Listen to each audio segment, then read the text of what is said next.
અમરેલી જિલ્લાના કુંકાવાવ ખાતે પંચાયત માર્ગ મકાન પેટા વિભાગમાં નાયબ કાર્યપાલક ઇજનેર તરીકે ફરજ બજાવતા મેહુલ ચાવડાની તારીખ 8 ઓક્ટોબર 2025ના રોજ રાજુલા ખાતે એટીબીટીમાં સરકારશ્રી દ્વારા બદલી કરવામાં આવી છે. પરંતુ બદલીનો હુકમ થયાને લાંબો સમય વીતી જવા છતાં અંદાજે 10 મહિના બાદ પણ તેઓને કુંકાવાવની જગ્યાએથી છૂટા કરવામાં આવ્યા નથી. આ બાબતે કોઈ રાજકીય ઇશારે બદલીની જગ્યાએથી છૂટા કરવામાં વિલંબ કરવામાં આવી રહ્યો હોવાના આક્ષેપો વચ્ચે અમરેલીના પત્રકાર અને જાગૃત નાગરિક વાડિયાભાઈ કુમાર દ્વારા જિલ્લા વિકાસ અધિકારીને લેખિત અરજી આપવામાં આવી છે. અરજીમાં મેહુલ ચાવડાને બદલીના હુકમ મુજબ તાત્કાલિક છૂટા કરવામાં આવે અને સમગ્ર મામલે યોગ્ય તપાસ કરવામાં આવે તેવી માંગ કરવામાં આવી છે. હવે જિલ્લા વિકાસ અધિકારી આ રજૂઆતને લઈને શું કાર્યવાહી કરે છે તેના પર સૌની નજર રહેશે.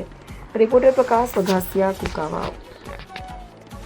વાડિયાભાઈ કાતરભાઈ કુમાર, અમરેલીમાં રહું છું અને આઝાદ મીડિયા લાઈવનો પત્રકાર છું. તેમજ મારી ચેનલ અમરેલી ટાઈમ્સ ન્યૂઝ હું પોતે ચલાવું છું.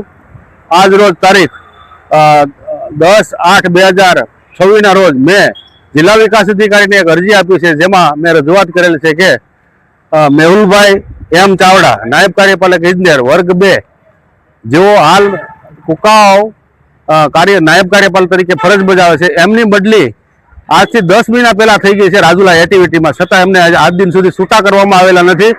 તો મારી રજૂઆત છે આ તંત્રને કે આ ચાવડાને છૂટા કરવામાં કેમ નથી આવતા, એની પાછળનો શું કારણો છે, અને મારી માંગ છે કે એમને જલ્દીથી છૂટા કરવામાં આવે. ભારત માતા કી જય.